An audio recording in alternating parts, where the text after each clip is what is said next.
So I think if you look at, for instance, at the where content comes from that is being recommended to you on Instagram, we've been very open about the fact that over the last year or two, we were already leaning into having more recommended unconnected content. In other words, content that was not connected to your family and friends, but that our AI systems have been able to scour the internet and say, you might be interested in this, you might find this amusing, you might find this fun, you might find this educational. I think you'll see an acceleration of AI systems not only recommending content, but now increasingly generating content. So one of the things that we've been working on is how to make sure that people can distinguish between the provenance, the origin of something which is generated by AI rather than generated by human beings. So we will have visible, clear watermarks on the photorealistic imagery that people will be able to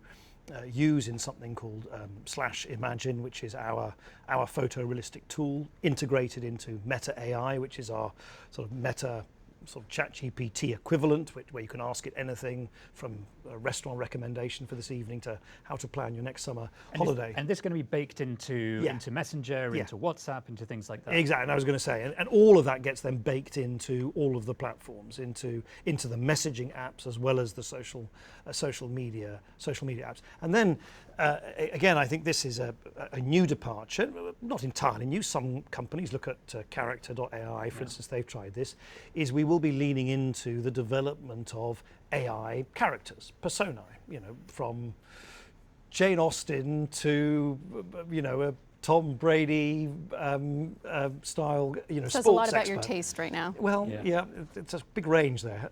So as more people start to use these tools, which sound really exciting, I imagine that creates a really robust data set to train these models. Do users have the ability, though, to opt out if they don't want to be part of that training set? Yeah, they do, and they have the ability to, for instance, delete the data which they have when they're interacting with some of these AI characters, these AI personae that I spoke about and earlier. those personas, sorry, just to interrupt, but are they an alternative to having a friend?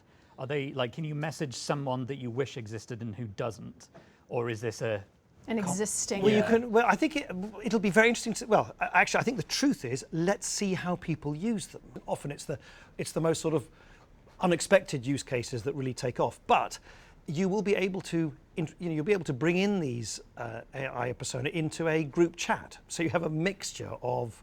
So if you're a group of friends who are organising a holiday, you'll be able to all together chat with one of these, with the travel agent who is an AI persona, who'll be able to give you recommendations in that chat group.